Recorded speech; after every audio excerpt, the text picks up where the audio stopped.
Buenas noches a todos los presentes.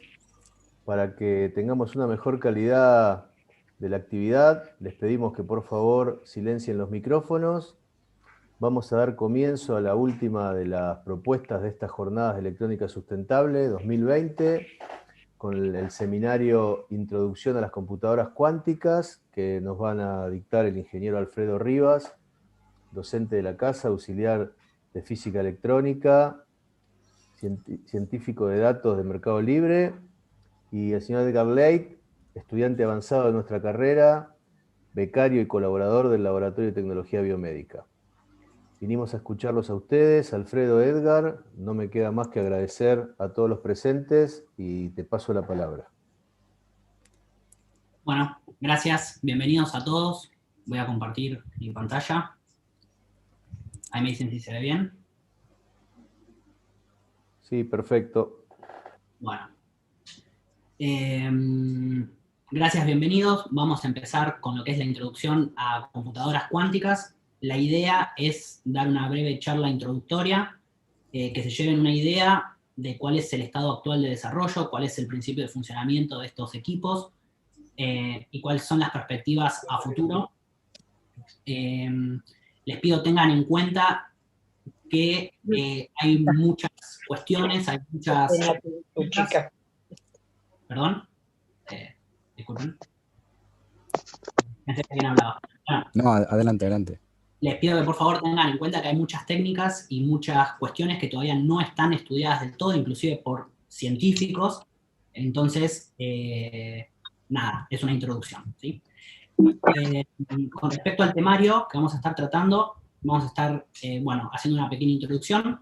Luego vamos a ver a qué nos referimos cuando hablamos de estados cuánticos. Después te lo caliento.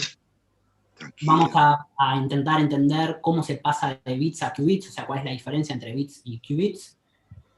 Vamos a ver cuáles son los efectos cuánticos que rigen el funcionamiento de estas computadoras. Como dije antes, vamos a intentar hacer como una especie de wrap-up para ver cómo funciona. Vamos a intentar entender cómo se genera un qubit desde el punto de vista físico. Edgar va a estar contando un poco acerca de lo que son las compuertas lógicas que se usan en este tipo de computadoras, que son distintas a las que se usan en computadoras tradicionales, computadoras clásicas. Vamos a intentar entender un poco por qué las necesitamos, algunas notas de aplicación, vamos a dejar un espacio para preguntas, y por último les voy a dejar la bibliografía. Para los alumnos del curso de Física Electrónica, esta presentación la vamos a estar subiendo al campus y la van a tener como referencia para preguntas o consultas. Ok, sin más, avanzamos. Lo primero que les quiero decir es que cualquiera puede aprender computación cuántica. ¿A qué me refiero con esto? Que cuando pensamos en esto, pensamos en algo muy abstracto, pensamos en gente de la NASA o de un laboratorio trabajando con computadoras cuánticas y pensamos que está muy, muy alejado de nuestra realidad, pero no es tan así.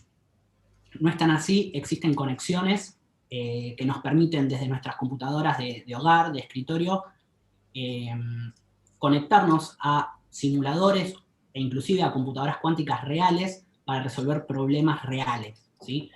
Hay mucha investigación y las empresas grandes como IBM, Google, Rigetti, que no es tan conocida, pero en el mundo de la computación cuántica sí es muy conocida, digamos, abren estos espacios para que la gente pueda experimentar. De hecho, hay gente que, por ejemplo, desarrolló juegos sobre computadoras cuánticas. Así que no es tan de nicho o tan de tan alta experimentación como se puede llegar a creer. Las computadoras clásicas sabemos que pueden hacer un montón de cosas, ¿no? Este año, creo que más que nunca, lo experimentamos con el tema de la pandemia. Usamos nuestras computadoras para absolutamente todo, desde pedir comida hasta tomar clases en UTN y mucho más, ¿no? Nuestro trabajo diario depende muchísimo de las computadoras clásicas, inclusive. Sin embargo, hay algunas cosas que no pueden hacer. Por ejemplo, ¿qué cosas pensamos o creemos que no pueden hacer? Yo leí un montón de casos y de ejemplos de cosas que podrían no hacerse o podrían hacerse mucho más rápido con una computadora cuántica, pero me parece que la que mejor aplica a nosotros, a los estudiantes de electrónica, es la siguiente. El ruteo, ¿no? Pongo componentes en una placa y quiero unir las patas de los componentes con rutas. Ustedes van a decir, pero Alfredo, yo me bajo un software como el Eagle, como algún CAD de ese estilo, y pongo y trazo y ya está, lo puedo hacer a mano. Perfecto. También existen, por ejemplo, programas de autorruteo, ¿no? Pero ¿qué pasa? A medida que la cantidad de componentes se vuelve cada vez más grande, digamos, para 10 o 20 componentes no hay problema, pero a medida que la cantidad de componentes se vuelve cada vez más grande, al software le cuesta cada vez más. Y hay un momento en el que directamente no lo puede hacer. Este problema es un problema de optimización, ¿no? Los problemas de optimización son muy comunes en ciencia e ingeniería, hay diversos problemas de optimización, a mí se me ocurrió poner este ejemplo, leí por ahí cómo sentar a personas en mesas cuando tenés una fiesta, por ejemplo, y uno también piensa lo mismo, pero si invito a 100 personas, la verdad que no es tan complicado, lo puedo hacer yo a mano. Claro, pues si tenés que invitar a 250.000 o si tenés que invitar a 1.000.000 de personas, ¿cómo haces? Bueno, a medida que aumenta el número de componentes, en el caso del ruteo, las posibilidades de ruteo se incrementan exponencialmente. Y las computadoras clásicas muchas veces fallan o directamente dan error o no lo permiten hacer y es necesario hacer modificaciones. Vamos a retomar esto más adelante cuando veamos por qué necesitamos computadoras cuánticas. Les quería dar una pequeña introducción de cuál es el tipo de problema que viene a resolver. Y con esto también lo que les quiero decir es que no piensen que las computadoras cuánticas van a reemplazar a las computadoras tradicionales. Es decir, los científicos o la gente que está desarrollando este tipo de computadoras hoy no está pensando que en 10 o 20 años nosotros tengamos, en lugar de estas computadoras de escritorio, tengamos computadoras cuánticas, sino que lo que se piensa es como una especie de interacción, ¿no? Entre computadoras tradicionales y computadoras cuánticas que resuelvan ciertos problemas particulares. Vamos a ver también hoy por qué no vemos ese futuro, y vamos a ver que la tecnología justamente para poder generar estas computadoras es bastante elevada como para poder tenerla una en una casa. Lo primero que se me ocurrió cuando estaba preparando esta charla era, bueno, todo el tiempo, a medida que pase la conversación, vamos a hablar de estados cuánticos. ¿Qué son los estados cuánticos? ¿A qué hacen referencia? Entonces me voy a remontar a principios del siglo pasado, fines del siglo anterior, un científico que se llamaba Rutherford propone un modelo del átomo en el cual cargas, a las que conocemos como electrones, giraban en torno a un núcleo, ¿sí?, con una cierta carga, en órbitas que en principio serían elípticas, ¿no? Esa idea de cargas girando alrededor de un núcleo, al día de hoy inclusive no fue abandonada del todo, sino que fue modificada, mejorada, reemplazada. Bohr plantea el siguiente modelo, que es un modelo híbrido, es un híbrido entre un modelo clásico y un modelo cuántico, plantea que, de ser cierto lo que dice Rutherford, bueno, toda la materia colapsaría en sí misma, con lo cual da por muerto el modelo de Rutherford y propone, como digo, un modelo mixto, en el cual él dice que los electrones pueden estar en ciertos niveles, ¿no? Pero aún así, ese modelo tiene muchísimas fallas y es reemplazado por el modelo de Schrödinger, que es un modelo ya netamente cuántico. Y la principal diferencia es que Schrödinger considera que los electrones no están girando en torno a una carga central, ni siquiera en niveles cuantizados, que es lo que propone Bohr, sino que hay zonas de probabilidad. Entonces, se mete la probabilidad en todo lo que es la física y las cosas empiezan a ser muy distintas a como eran antes, ¿no? Ya no se puede hablar de determinación, sino que todo está indeterminado, todo existe pero con una probabilidad, y entonces se hace necesario caracterizar la energía, la posición, el momento y demás de estas cargas, de estos electrones.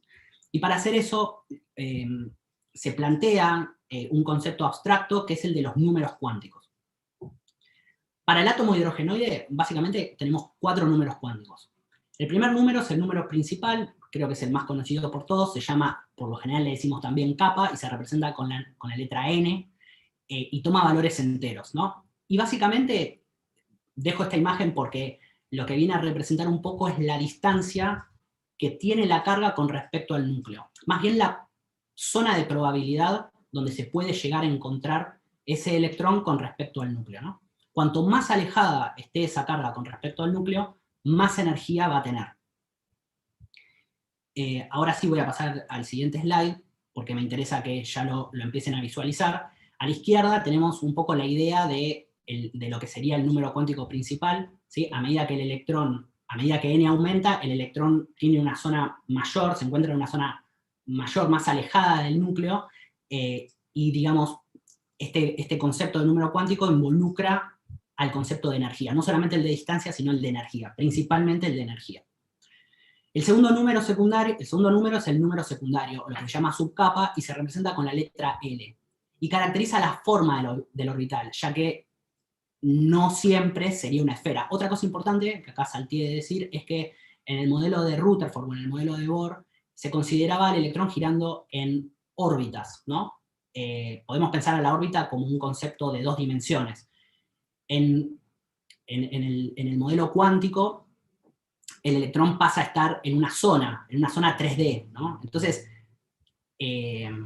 uno, digamos, si piensa en una elipse, la elipse es parecida a una circunferencia en 3 dimensiones es una esfera, entonces pensaría que siempre es una esfera, pero no. El número secundario lo que determina es la forma que va a tener esa órbita. En el caso del número secundario, que se representa con la letra L, puede tomar valores desde 0 hasta n-1. Entonces, por ejemplo, para n igual a 1, el único valor posible de L es 0. Y en ese caso lo que tenemos es una esfera. Para el caso de n igual a 2, los números posibles son 0, para L, ¿no? 0 y 1.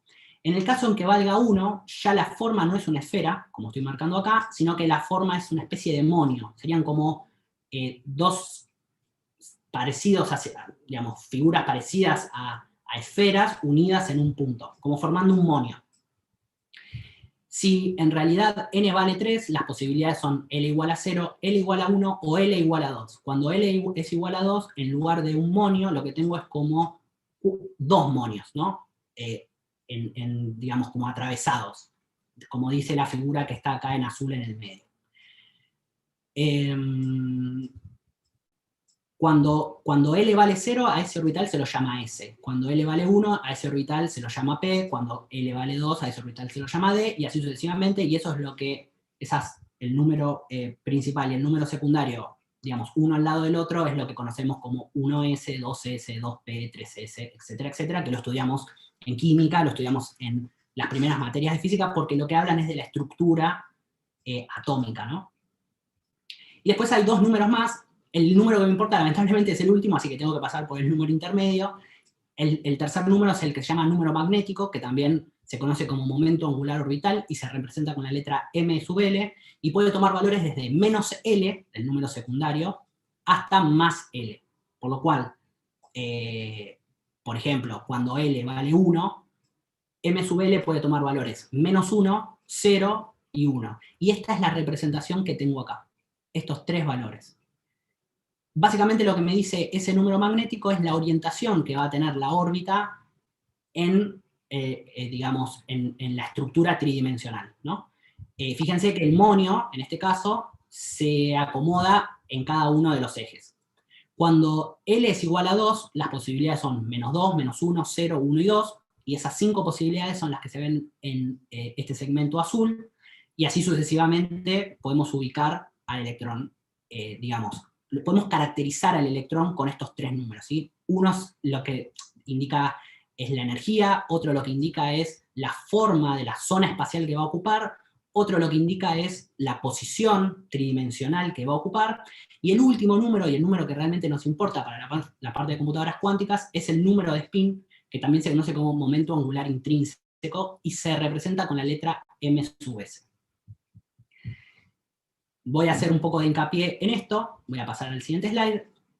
El número de spin se detecta o se crea a partir de este experimento que se llama experimento de Stern-Gerlach, y básicamente en lo que consiste este experimento es, a partir de un horno, se generan un haz de átomos de plata, ¿sí? Que va a pasar por un campo magnético homogéneo y va a impactar en una placa fotográfica. Acá abajo tienen los resultados, tanto los que se esperan como los que se obtienen. Cuando no tengo campo magnético, el patrón de campo obviamente es una línea recta, ¿sí? Y lo que se esperaba desde la expectativa clásica era que si un haz de electrones va a impactar, no quedara una sola zona, sino que quedara todas las posibles opciones de impacto que tiene el electrón, ¿no? Y eso lo que se espera es que sea una forma parecida a esta, ¿no? Una forma llena, o sea, que haya una especie de periferia, pero dentro de la periferia que hayan impactos de electrones. Sin embargo, lo que se obtiene es la de abajo, solo la periferia. Y esto lo que determina, o por lo menos los que los científicos de esa época pensaron, es, bueno, si los electrones son cargas, ¿no? Digamos, esferas macizas de carga que están girando sobre su propio eje. Cuando digamos, una carga que gira sobre su propio eje genera un campo magnético. Cuando lo hago pasar por un campo magnético homogéneo, genera una desviación. Y esa desviación, al impactar por la placa, me genera una figura que siempre es la misma. Y lo que los científicos vieron es que, ok, me genera una figura que es simétrica, la mitad para arriba, la mitad para abajo. Con lo cual, asociaron el spin, que puede ser más un medio o menos un medio, al concepto de una carga maciza que gira sobre su propio eje y que genera un campo magnético. Cuando gira en sentido horario, genera un campo de norte-sur, cuando gira en sentido antihorario, genera un campo de sur a norte. Y acá puse una especie de meme que dice, te explico lo que es el spin del electrón. Imagina que el electrón es una bola que está rotando, excepto que no es una bola y que no está rotando. Porque es así, en realidad el concepto de electrón como una carga maciza que gira en el espacio no existe, es es una imaginación de la época previa al desarrollo profundo de la mecánica cuántica. Voy a leer lo que está abajo porque me pareció importante y por eso lo dejé. Un momento angular y un momento magnético en realidad podrían surgir de una esfera giratoria de carga, como lo que estamos charlando, pero esta imagen clásica no puede ajustarse al tamaño o la naturaleza cuantizada del spin del electrón. La propiedad llamada spin electrónico debe considerarse como un concepto cuántico sin analogía clásica detallada. Es decir, es una propiedad intrínseca del electrón, el spin, y no viene de esta explicación. Ahora, a los efectos de esta charla, si a ustedes les sirve entender que el electrón genera este spin por el tema de la carga y del campo magnético, bienvenido, es suficiente. Lo que sí les quiero decir es que existen dos posibilidades. Un electrón puede generar un campo, digamos, puede tener un spin de más un medio o de menos un medio, y en una órbita pueden existir dos electrones, pero tienen que tener el número de spin justamente opuesto. Si pensamos en esta condición binaria, digamos, de los electrones, esto nos da el puntapié para marcar la primera diferencia o también la primera coincidencia con las computadoras actuales, ¿no? Las computadoras actuales manipulan información en dos estados, un 0 y un 1, lo que llamamos bits. Las computadoras cuánticas también manipulan información en dos estados, pero en realidad maneja lo que se llama estados cuánticos, que básicamente es el spin de una partícula de un sistema, y a esto lo llama qubits. Entonces, cuando me refiero a estados cuánticos, me refiero a toda la configuración de los 4 números cuánticos, y principalmente lo que se va a intentar manipular es el spin de una partícula. No solamente el electrón tiene spin, sino que hay un montón de partículas fundamentales, y todas tienen un spin determinado. Les voy a introducir lo que se llama esfera de Bloch. Los que estudiaron análisis de señales y sistemas vieron que un número complejo, por ejemplo, se puede representar en una esfera tridimensional. Bueno, la esfera de Bloch es una esfera tridimensional compleja de radio unitario. Es decir, en esta esfera yo me voy a poder mover siempre por lo que serían las coordenadas polares, o lo que serían latitudes y longitudes, y me voy a olvidar del radio, porque el radio va a ser siempre 1. Una cosa importante a ver acá, aunque todavía no veamos bien la notación, es hay dos estados marcados, y no es a propósito, ¿no? Uno es /0 mayor y el otro es /1 mayor. Estos son los dos estados definidos de un qubit, y serían lo que en las computadoras tradicionales serían el famoso 0 y 1, ¿sí? Esos dos estados bien definidos. Ahora, cualquier punto de la periferia de esta esfera yo lo puedo representar como una combinación lineal del estado 0 y del estado 1, ¿sí? Y como es una esfera compleja, se va a meter este coeficiente complejo acá. Y yo puse esta carita porque cuando yo vi esta fórmula dije, ¿cómo explico esto? Es bastante complicado entender qué es lo que está pasando acá. Y me quedé con esta fórmula, que no sé si es más fácil o más difícil, pero básicamente lo que me dice es que cualquier punto de esta esfera lo puedo representar a través de sus coordenadas polares, y que digamos, es digamos, una combinación de los dos estados que están definidos. Es decir, yo puedo definir cualquier estado a partir de los dos estados que están definidos y de las coordenadas polares, ¿sí? Y esta esfera va a ser muy importante cuando Edgar explique la parte de compuertas, ¿sí? Porque básicamente las compuertas lo que hacen son transformaciones en esta esfera. Entonces, ahora sí, para definir lo que es un qubit, ya con toda la información que les di, un qubit es un sistema con dos posibles estados definidos, el /0 mayor y el /1 mayor, y todos los estados posibles determinados en la esfera de Bloch. Voy a saltear por ahora la palabra superposición. Todos los estados posibles también forman parte de lo que es un qubit. Y esta es la diferencia principal con un bit. Un bit solamente puede ser 1 y 0, mientras que un qubit son esos dos posibles estados más todos los otros estados que puede tomar en la esfera de Bloch. Todos los otros estados, que no son obviamente los definidos 0 y 1, solamente se pueden obtener cuando ese sistema al que llamo qubit está en superposición. La técnica de superposición la vamos a ver a continuación.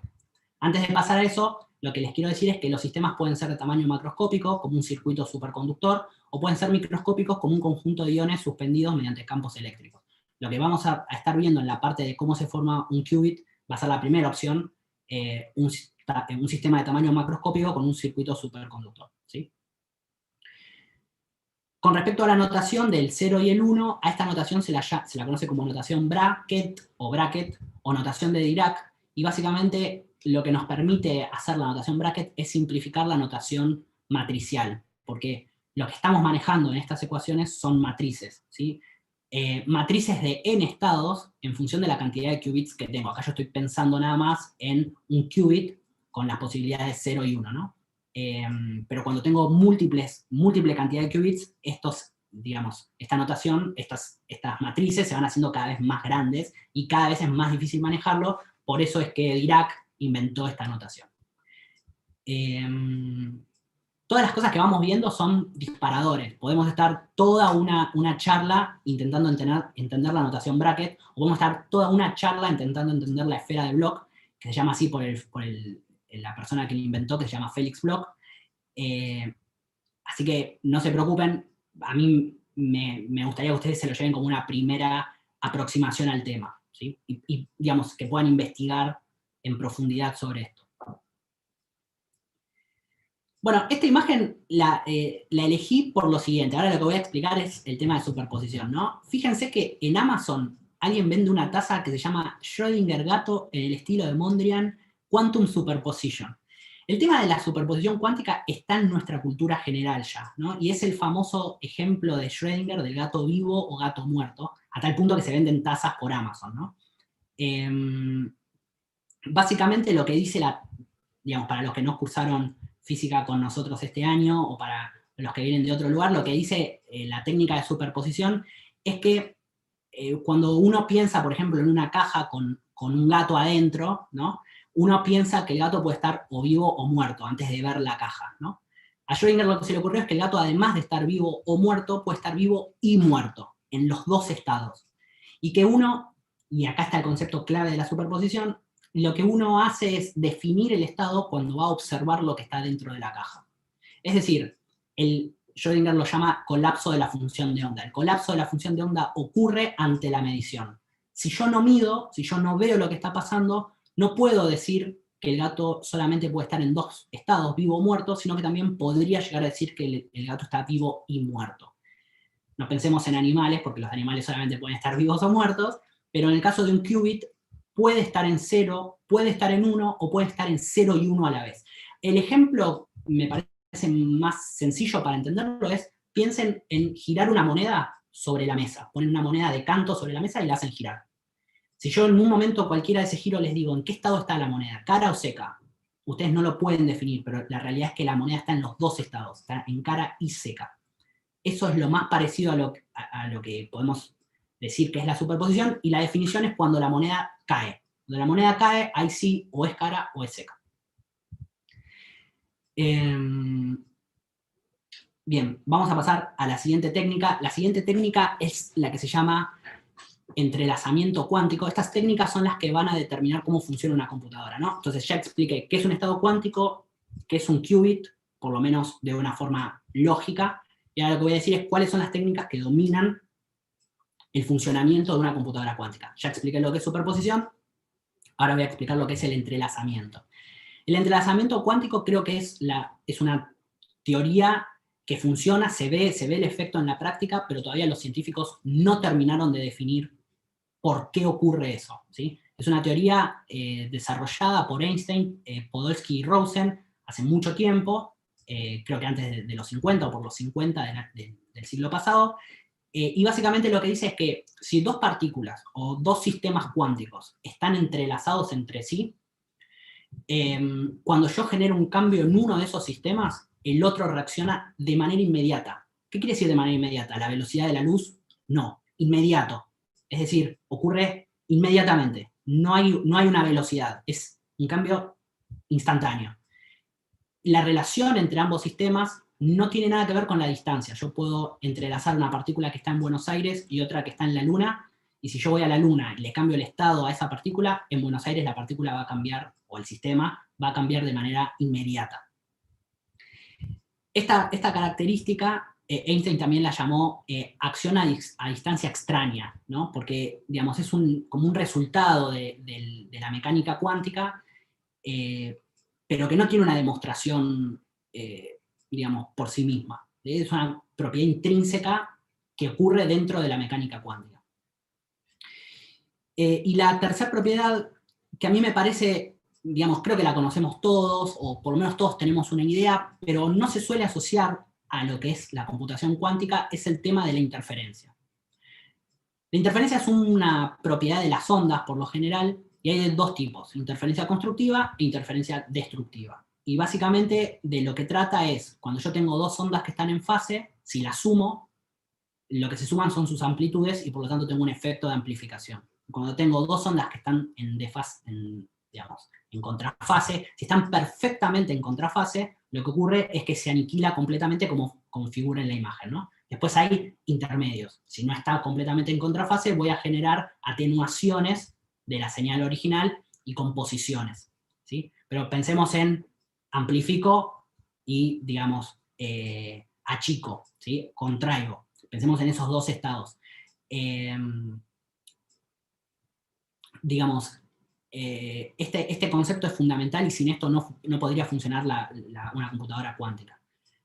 Voy a pasar al siguiente slide, en donde lo que voy a intentar hacer es, ahora con todo este bloque de información que les di, intentar explicarles cómo funciona. Entonces, lo primero que uno hace cuando enciende la computadora cuántica, si se puede decir de alguna manera, así, es poner a todos los qubits que tengo en este sistema, ponerlos en superposición. Entonces, fíjense que lo que estoy representando acá es la esfera de Bloch, ¿no? Todos los qubits que yo tengo disponibles para utilizar, los pongo en superposición. ¿Cómo los pongo en superposición? A través de líneas de microondas. Ya lo vamos a ver más adelante cuando veamos cómo se forma un qubit. Pero digamos que yo le doy un impulso a través de líneas de microondas y todos los qubits que tengo disponibles automáticamente se ponen en superposición. Y van a durar en superposición un tiempo hasta que ocurra lo que se llama decoherencia cuántica. Ahora les voy a explicar lo que es la decoherencia. Una vez que todos los qubits están puestos en superposición, lo que hago es codifico el problema. ¿Y cómo codifico el problema? Lo codifico con compuertas lógicas. Las compuertas lógicas son combinaciones de estos qubits en ciertas, digamos, combinaciones o en ciertas, de cierta manera para lograr ciertos resultados, ¿no?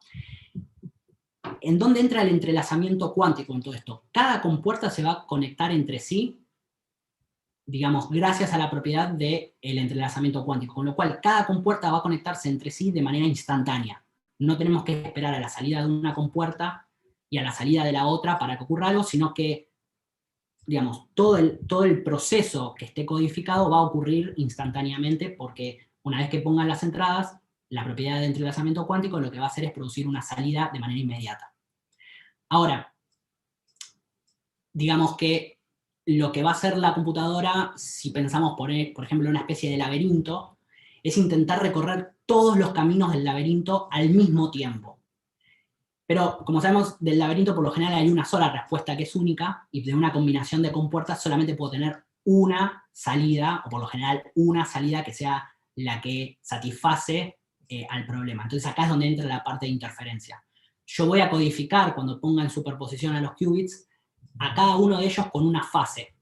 Y me voy a asegurar que el resultado correcto, que todos los qubits o todas las configuraciones de qubits que lleven al resultado correcto se pongan en fase, mientras que todas las que no llevan al resultado correcto se pongan en contrafase.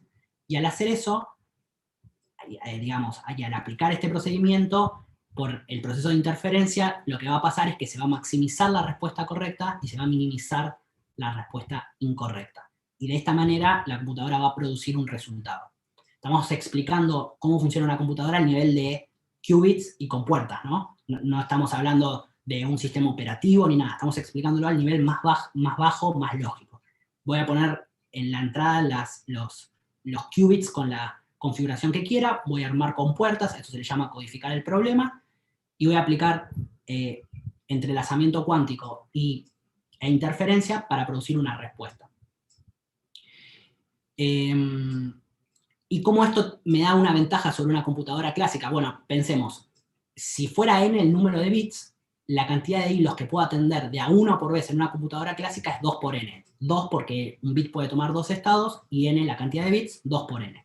Con un núcleo de 64 bits puedo hacer 128 operaciones que una computadora puede resolver de a 1 por vez. Es decir, en el caso del ruteo o en el caso del laberinto, voy a poder probar una configuración de rutas o una configuración de salida una por vez. Mientras que una computadora cuántica, siendo n el número de qubits, la posibilidades que puedo atender en paralelo es 2 a la n. Con lo cual, con un mismo núcleo, y en vez de 64 bits, de 64 qubits, tengo 1,8 por 10 a la 19 operaciones que puedo gestionar todas a la vez.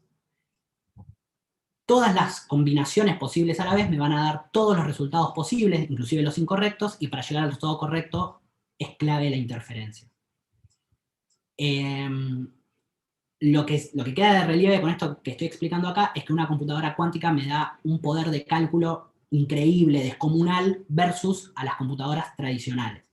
Y eso obviamente se va a utilizar para resolver ciertos problemas, ¿no? No lo voy a utilizar para hacer una suma en Excel. Eso probablemente siga utilizando una computadora clásica, ¿sí? Algo que me gustaría comentarles también es que todo este proceso que estuvimos hablando, desde que pongo a los qubits en superposición, que codifico el problema, que aplico